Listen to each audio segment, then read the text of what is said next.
नमस्कार प्रिय विद्यार्थियों, एक बार फिर से आपका स्वागत है आपके अपने YouTube channel SK coaching classes सेंधड़ा में। मैं आजाद सर आज लेके आया हूं कक्षा 10th के विद्यार्थियों के लिए एक इम्पोर्टेंट चैप्टर साइंस का, जो है विद्युत। इस चैप्टर से आपके बोर्ड एग्जाम में 7 नंबर के क्वेश्चन पूछे जाते हैं। तो आज मैं इस चैप्टर के सारे ही इम्पोर्टेंट क्वेश्चनों को हल करवाऊंगा।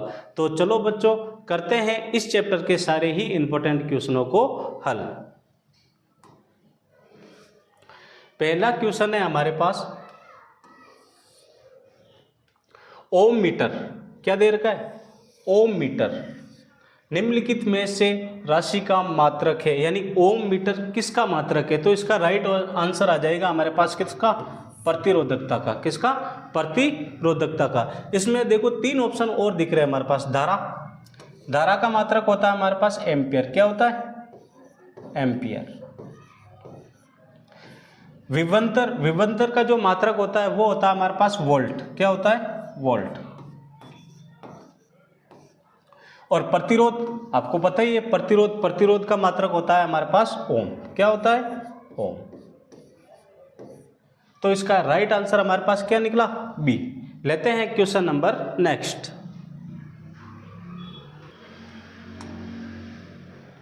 सेकंड क्वेश्चन है इसका हमारे पास, निम्न में से कौन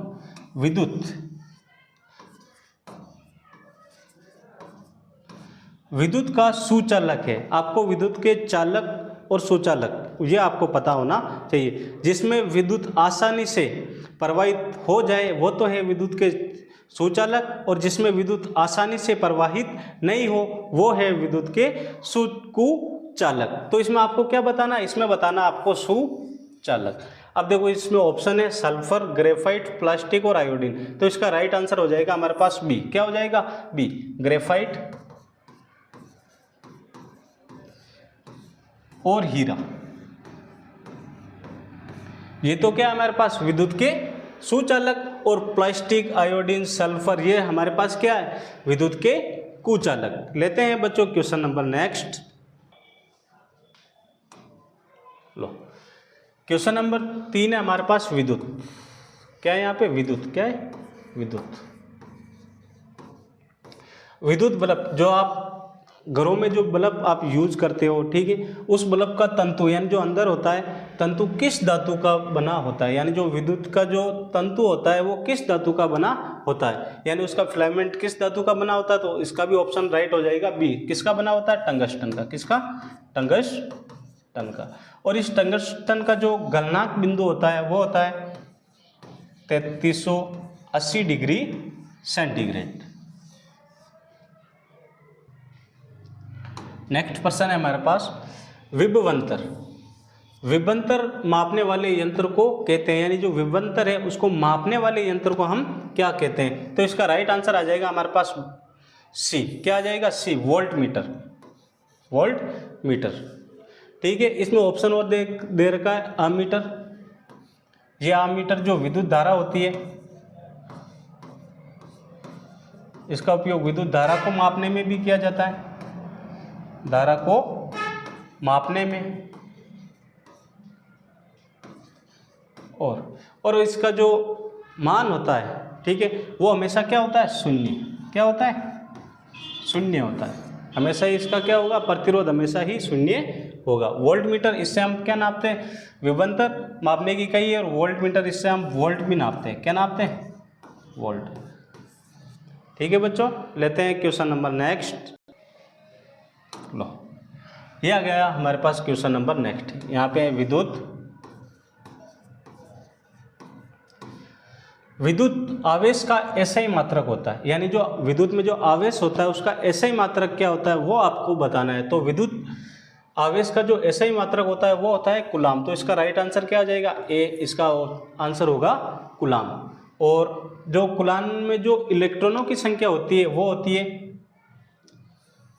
6 गुणा 10 की पावर 18 इलेक्ट्रॉन के बराबर। इलेक्ट्रॉन के बराबर। ओम हो जाएगा हमारे पास किसका? प्रतिरोध का मात्रक। किसका? प्रतिरोध। एम्पियर हो जाएगा हमारे पास किसका, धारा का मात्रक, धारा का मात्रक। वोल्ट आ जाएगा हमारे पास किसका, विभवांतर का, विभवांतर का मात्रक। ठीक है बच्चों, लेते हैं क्वेश्चन नंबर नेक्स्ट।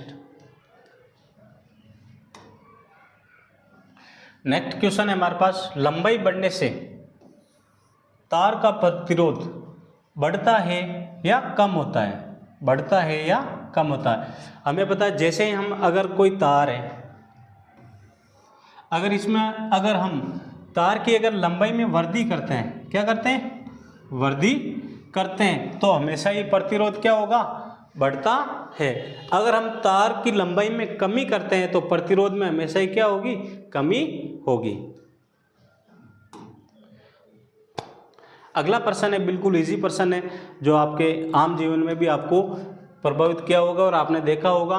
वाहन में बैटरी, अगर हम वाहन में बैटरी लगाते हैं, जैसे आप मोटरसाइकिल हो गई, कोई कार हो गई, टैक्सी हो गई, बड़ी बड़ी जो गाड़ियाँ हो गई, उसमें हम बैटरी क्यों लगाते हैं, उसके आपको क्या करना है, दो कार्य लिखने हैं।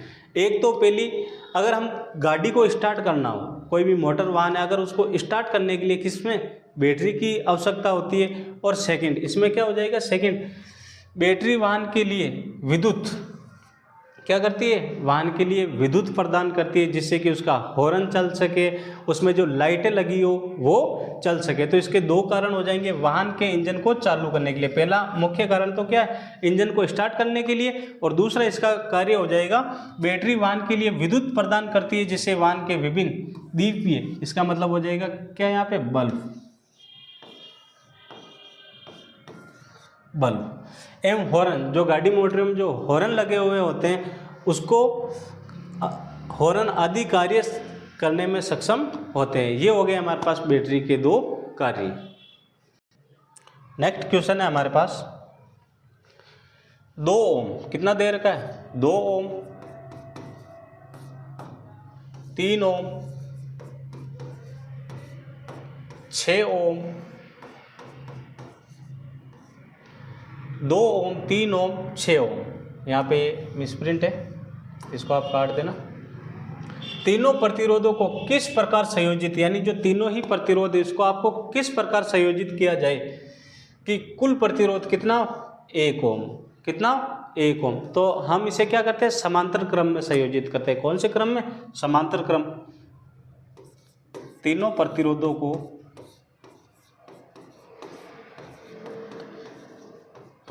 को समांतर श्रेणी में, समांतर श्रेणी में, यानी क्रम भाई, एक तो समांतर श्रेणी होती है और एक पार्श्व श्रेणी होती है। तो इसको किस में, समांतर श्रेणी में रखेंगे, में रखने पर। और समांतर श्रेणी का फॉर्मूला क्या होता है, 1/r बराबर 1/r1 plus 1/r2 plus 1/r3, यानी जितने भी आगे ओम हो गए, चाहे 2, 2, 3, 4, 5, जितने भी ओम दे रखे उसको आप आगे बढ़ा लीजिए, dot dot dot. Okay, 1/r के r, पहला प्रतिरोध कितना है, 2 ओम, तो यहाँ आ जाएगा 1/2 प्लस 1/3 प्लस 1/6, 1/r के r बराबर के बराबर। अब क्या करना आपको, इन तीनों ही संख्याओं का क्या ले लेना है, एलसीएम ले लेना है। तो 2, 3 और 6, इनका एलसीएम कितना आएगा हमारे पास, 6, क्योंकि 2 की टेबल में भी 6 आते हैं, 3 की टेबल में भी 6 आते हैं और 6 की टेबल में भी 6 आते हैं।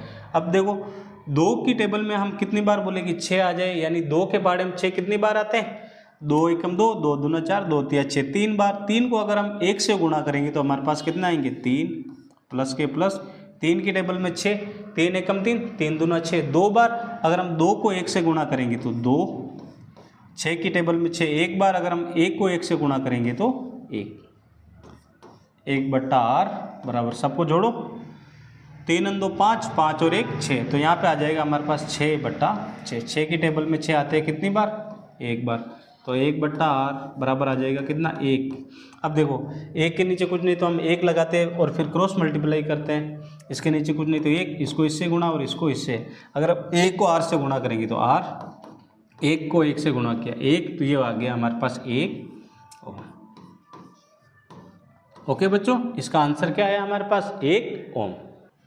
लो बच्चों, आगे हमारे पास क्वेश्चन नंबर नेक्स्ट, इलेक्ट्रॉनों पर आवेशों का मान होता है, यानी जो इलेक्ट्रॉन है उस पर आवेशों का मान, सॉरी यहाँ पे पहले ही प्रिंट कर दिया, क्या मिसप्रिंट है, ठीक है। इसका मान होता है 1.6 गुणा 10 की पावर -19 कूलम।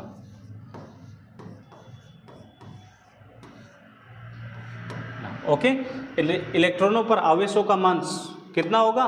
1.6 गुणा 10 की पावर -19। लो बच्चों, नेक्स्ट क्वेश्चन है हमारे पास, एक 4 प्रतिरोध यानी प्रतिरोध यानी हमारे पास हो जाएगा R। क्या हो जाएगा? प्रतिरोध यानी R।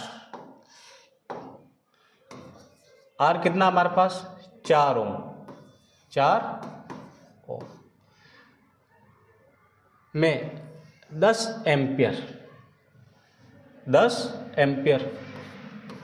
I बराबर हो जाएगा हमारे पास कितना? 10 एम्पियर। ओके, धारा 2 सेकेंड में प्रवाहित होती है, यानी ये देर का हमारे पास क्या? टाइम, यानी टाइम हो जाएगा हमारे पास कितना? 2 सेकेंड।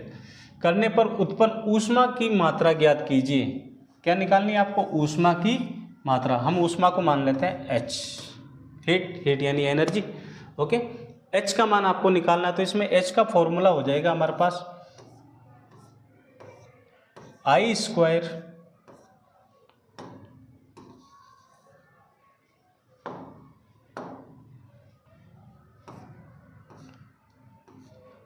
स्क्वायर गुणा R गुणा T। I का मान हमारे पास कितना है? 10 एम्पियर, तो 10 के स्क्वायर गुणा R का मान ओम, प्रतिरोध कितना है? 4, समय कितना हमारे पास? 2 सेकेंड। 10 के स्क्वायर यानी आपको 10 को 10 से गुणा करना है, तो यहाँ पे आ जाएंगे कितने? 100 गुणा 4 गुणा 2। अगर हम 100 को 4 से गुणा करेंगे तो 400 गुणा 2। 400 को 2 से गुणा किया तो कितने? 4 दूना 8, 800 वाट, सॉरी आ जाएंगे 800 जूल। क्या आ जाएंगे? 800 जूल। ओके लो बच्चों, नेक्स्ट क्वेश्चन है हमारे पास 600 वाट, यानी आपको पी का मान दे रखा है, यानी पावर कितनी है? 600 वाट। अनुमत का कोई एक विद्युत रेफ्रिजरेटर यानी एक फ्रिज, क्या फ्रिज प्रतिदिन कितने? 8 घंटे, यानी आपको टाइम दे रखा, टाइम है हमारे पास कितने? 8 घंटे।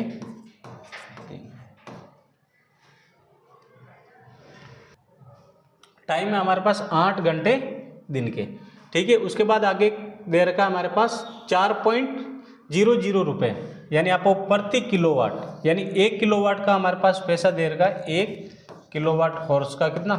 4.00 रुपये। तो सबसे पहले आपको रेफ्रिजरेटर में क्या करना है? सबसे पहले आपको निकाल देना 30 दिन का। कितने दिन का? 30 दिन का, क्योंकि पर डे वो कितना चलता है? 8 घंटे। कितने? 8 घंटे। तो 30 दिन का मान हम निकाल देंगे, तो 600 किलोवाट है, गुणा कितने घंटे चलता है? 8 घंटे। कितने? 8 घंटे गुणा कितने दिन चलता है? 30 दिन। ओके, सबको गुणा कर दो, 1 0 2 0 3 0, ये 1 0 2 0 और 3 0। अब क्या करना है? संख्या को गुणा कर दो, 6 48, 48 को अगर हम 3 से गुणा करेंगे तो हमारे पास आएंगे 144 वाट घंटा। अब देखो यहाँ पे क्या दे रखा? किलोवाट है, तो सबसे पहले आपको क्या करना है? इसको किलोवाट को चेंज करना है। अगर हम वाट को किलोवाट हॉर्स में चेंज करते तो क्या करते हैं? 1000 का क्या लगाते हैं हम? भाग। क्या लगाते हैं? भाग। तो यहाँ पे आ जाएंगे, चेंज कर दो इसको, 0 0 0 बटा 1000, 3 जीरो से 3 जीरो कटे तो यहाँ पर आ जाएंगे हमारे पास 144 किलोवाट हॉर्स। ओके, हमने वाट को किस में, किलोवाट में चेंज कर दिया।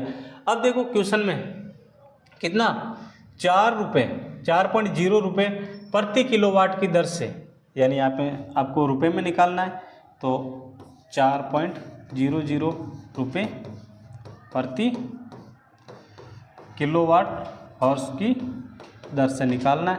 तो हमारे पास कितना, कुल लोड कितना बना, 144 किलोवाट गुणा, इसको गुणा कर देना है 4.00 रुपये से। देखो पहले इसको आप पॉइंट के बाद 2 संख्या है, 2 जीरो, तो ये 2 जीरो लगा दो, पॉइंट के पॉइंट, 4 को 4 से गुणा किया 16, 16 के 6 हासिल का 1, 4 चौक 16 और 1 17, 17 के 7 हासिल का 1, 4 एकम 4, 4 और 1 5, यानी आंसर कितने, 576.00 रुपये। तो हमारे पास इसके आंसर कितने बने, 576.00 रुपये। लो बच्चों लेते हैं क्वेश्चन नंबर नेक्स्ट क्वेश्चन है, विद्युत धारा किसे कहते हैं, यानी आपको किसकी विद्युत धारा की परिभाषा बतानी है। तो इसका आंसर आ जाएगा, किसी परिपथ में विद्युत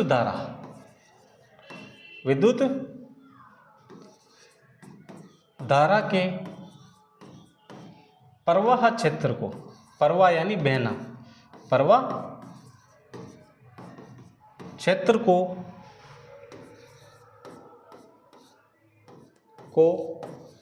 विद्युत धारा कहते हैं। ओके बच्चों, ये परिभाषा भी काफ़ी बार पूछी जाती है। बच्चों आज हमने जो क्वेश्चन करवाए वो आपके वे क्वेश्चन थे जो इस बार आपको बोर्ड एग्जाम में विज्ञान के पेपर में देखने को मिल सकते हैं। मैं आशा करता हूं कि आपको ये क्वेश्चन समझ में आए होंगे। अगर आपको ये वीडियो अच्छा लगा हो तो वीडियो को लाइक कीजिए, शेयर कीजिए और हमारे YouTube channel SK coaching classes Shendra को सब्सक्राइब कीजिए। मिलते हैं नेक्स्ट वीडियो के साथ। धन्यवाद। जय हिंद।